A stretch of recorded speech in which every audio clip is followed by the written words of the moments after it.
You're listening to Do This First, a daily personal development podcast that focuses on science-backed, actionable steps towards your best year ever. Hi, I'm Sandy, your host. Today we're continuing. This is like our second to last installment of this Life Lessons from the Greatest Philosophers of All Time series. So today, episode 11, we're going to concentrate on someone that, generally speaking, always comes up as being the wisest man who ever lived. So I'm talking about King Solomon. He was a philosopher king of sorts, and he's widely known for his wisdom, as evidenced through the books that he authored, Proverbs, Ecclesiastes, and the Song of Solomon. Born as the son of King David, Solomon was chosen by God to succeed his father as the ruler of Israel. Throughout his reign, he displayed a remarkable ability to make wise decisions, earning him the reputation of a philosopher king. One of the most famous stories about Solomon's wisdom is the Judgment of Solomon, in which two women came to him claiming to be the mother of a baby. Solomon proposed to divide the baby in half, with each woman receiving half of the baby. The true mother, of course, immediately said no, while the other woman agreed to the division. That's insane. Solomon then knew, of course, which woman was the real mother and awarded her the baby. This story illustrates Solomon's keen intellect and his ability to discern the truth even in the most difficult situations. Some of his utterances are still quoted today, such as, "Your own soul is nourished when you are kind. It is destroyed when you are cruel." It's clear that Solomon had a deep understanding of the human condition, and his belief in the importance of humility and self-awareness are noted. As a king, Solomon was known for his successful leadership and his ability to unite the tribes of Israel.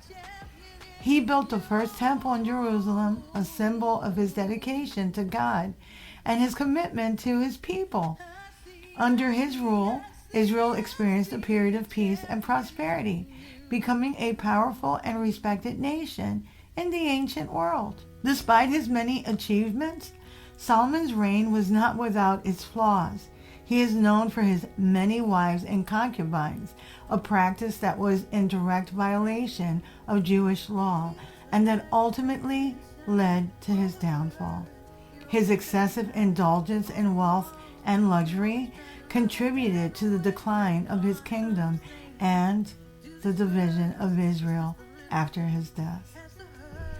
As we've seen with several of the storied greats, not all of course, but many, mindless self-indulgence can lead to errors and stunning reversals in career, fortune, legacy, and in their overall lives. This is something that we still see even today if you watch the news. Nonetheless, King Solomon's life and books hold impactful and wise advice that we can apply to our journey as we continue to move forward. King Solomon's advice was insightful in many areas of life. Therefore, I've segmented the nuggets of wisdom into two distinct categories for clarity and optimized synthesis. Firstly, in the financial fitness area of life, Solomon, who was among the wealthiest of his time, imparts wise counsel. He famously asked God for wisdom instead of money. That verse can be found in 1 Kings chapter 3. Knowledge, when you apply it, is powerful. I've seen more lives change for the better by acquiring knowledge and acting on it. Here are a set of 3 actionable snippets of advice in the financial sphere from the great philosopher king. Ecclesiastes 11:2. Divide your portion to 7 or even to 8. for you do not know what misfortune may occur on the earth. This verse is very clearly talking about diversification. The idea is that you spread your money across investments in order to reduce risk. If you listen to Warren Buffett, I love Warren Buffett, the Oracle from Omaha, who by all intended measures is one of the most successful investors of our time.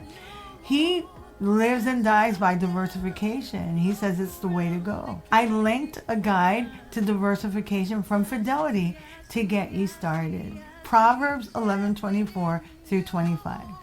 Give freely and become more wealthy. Be stingy and lose everything. The generous will prosper. Those who refresh others will themselves be refreshed. Solomon is speaking about charity and stepping up and helping where we can. We spoke about championing a cause in podcast episode 116 called Leave It Better. There are many benefits from a purely fiscal perspective. For example, you can deduct up to about 50% of your qualified contributions from your income, giving you a lower taxation threshold. If you start a charity, the tax benefits include tax exemption in most cases. There are also state tax reductions, deductions, and capital gains tax benefits. And if you add volunteering, there are noted mental health benefits. I've linked a resource for further exploration. And then Proverbs 15:16. Better to have little with fear for the Lord than to have great treasure and inner turmoil. What Solomon is talking about in this passage is that money cannot buy a person peace.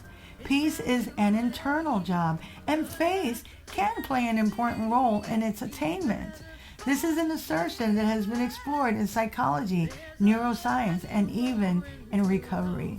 King Solomon's advice on life: guard your heart above all else, for it is the source of life. The verse points to how we live our lives stems from what we hold dear, what we value, what's important to us. If we value peace, love, wealth, power, and insert anything really, it is housed in our hearts. When a person is hurt emotionally, it can alter their perspective of the world. When bad experiences happen, it can totally change the way you see the world. Scientists in the neurosciences, psychology, and social sciences have found that when we experience trauma, emotional pain, it can actually change the way our brains are built and how they work.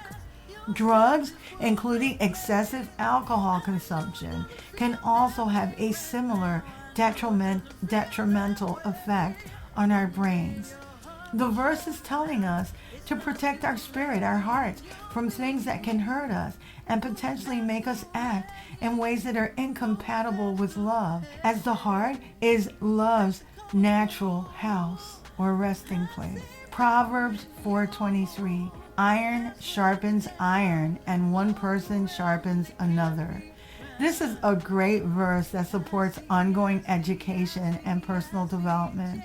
Wood cannot sharpen iron, only a similar source can, or a stronger source, because iron is too strong.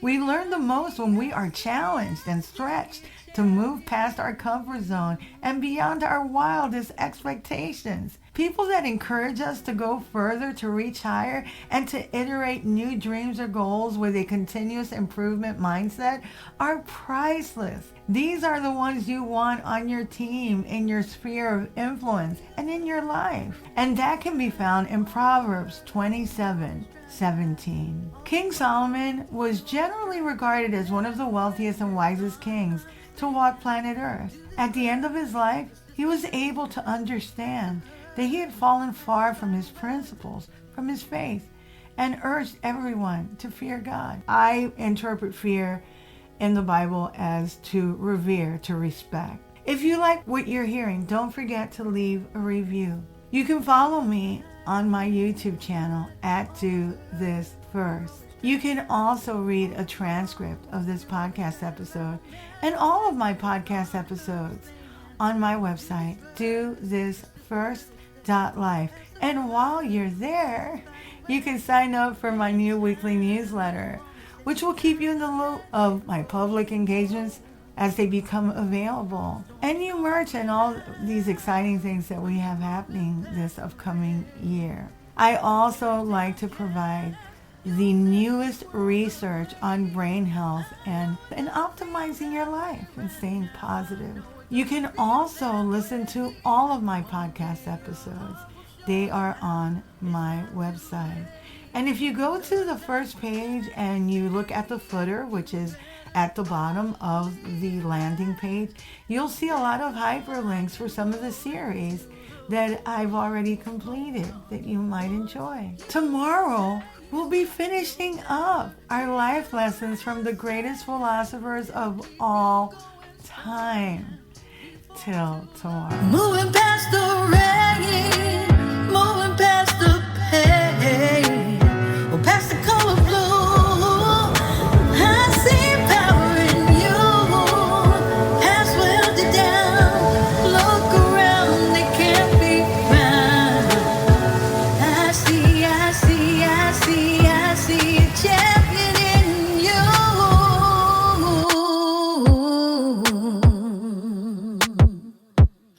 I see